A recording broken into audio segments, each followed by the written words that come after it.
toutes les structures internes contre elle. Il faut qu'on en tire les conclusions. Mais c'est pas un peu gros de faire porter toute la casquette ou la tête entièrement, quoi? Mais bien sûr, c'est toujours trop gros, c'est toujours caricatural ce genre de choses. Mais il faut quand même sentir ce qu'il y a derrière. Il y a derrière un mécontentement profond. Alors quand vous dites qu'elle n'a pas fait baisser les prix ont baissé en moyenne de 1,5%, vous demandez 3% aux restaurateurs. C'est aussi tous les restaurateurs qui ne font pas le boulot. C'est exactement ce que vous lui reprochez. On lui dit, mais vous ne défendez pas assez ceux qui ont baissé les prix, vous n'attaquez pas assez ceux qui n'ont pas baissé. Et vous ne défendez pas le beefsteak des types honnêtes. Et quand on a menacé de remonter à 19,6, on ne vous a pas entendu au créneau. Alors ça veut dire que si cette proposition farfelue était arrivée, les bons étaient sanctionnés comme les mauvais. C'est du but. Et ensuite, depuis 2004, nous avons mis sur le tapis chaque année 800 millions d'avantages sociaux sur le tapis. Les mesures transitoires d'aide sur les salaires s'arrêtent quand la TVA arrive. Il y en a pour 800 millions. Elle n'a pas dit partout que c'était à soustraire de cette fameuse somme de 2,5 milliards. Elle n'a pas dit. C'est ça qui lui a été reproché. Je ne prends pas ce reproche à mon compte. J'ai été président 11 ans, ça me suffit. Mais je ne fais que vous traduire ce que j'ai entendu. Alors là, lundi, il y a des grosses négociations sur les salaires. Là aussi, ça paraît mal parti à vos yeux? Non, nous signerons. J'y serai, nous signerons. Parce que, soyons abrupts.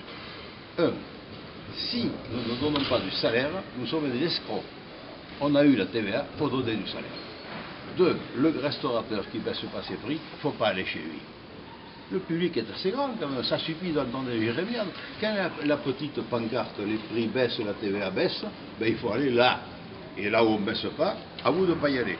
Si vous y allez, tant pis pour vous. Mais ça veut dire que vous êtes prêt, par exemple, à faire une liste noire? Non, une liste blanche de ceux qui baissent. Vous êtes prêt? C'est une hypothèse, ça. Ça c'est en train. Vous avez combien de restaurants La moitié. Sur les listes blanches? La moitié. Il y a aussi un autre élément. Tout n'est pas dit blanc ni noir. Par exemple, vous avez dans ce secteur des micro-entreprises. Il est à la cuisine et au service. Il n'y a pas de salariés. Les aides sur les salaires sont passées par-dessus la tête.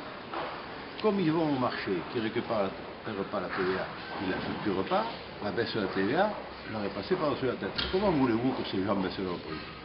Vous savez combien il y en a? 25 000. Pas beaucoup, 25 000. Donc il ne faut pas non plus demander l'impossible. Je reviens sur les salaires, il faut les augmenter de combien? Mais ça, excusez-moi, il y a une négociation lundi, je refuse de vous répondre. Enfin, vous avez des hypothèses quand même. Mais il n'y a pas que ça, il y a les échelons, il y a la grille, il y a plein de choses, il y a la mutuelle, il y a tout plein de choses qui vont être sur le tapis, et entre autres, une idée formidable qui consiste à supprimer le SMIC dans l'hôtellerie. C'est-à-dire les plus bas? Oui, il n'y aura plus de SMICard.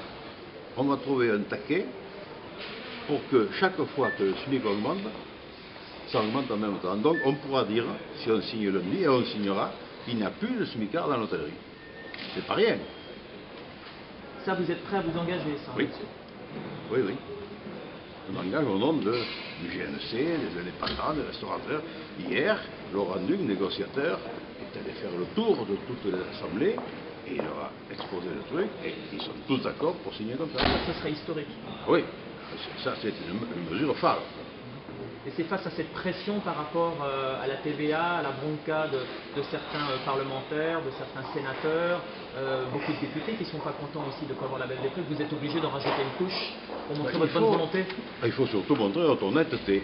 On a eu la TVA, on doit donner du salaire, on doit donner de baisser les prix, on doit investir. Et voilà. Mais je me refuse à certaines critiques, j'entends dire qu'on ne crée pas d'emploi. Nous, on n'a pas licencié, on n'a pas délocalisé. Et en 2008, on a quand même créé solde net 10 000 emplois. Quel est le secteur qui a fait pareil? L'automobile a eu combien de milliards d'aides? Parlons pas des banquiers qui ont déjà remboursé. Mais je vous assure que les restaurateurs n'ont pas été défendus. On n'a jamais assez dit que depuis 2004, ils mettaient 800 millions de plus sur le tapis tous les ans. Voilà.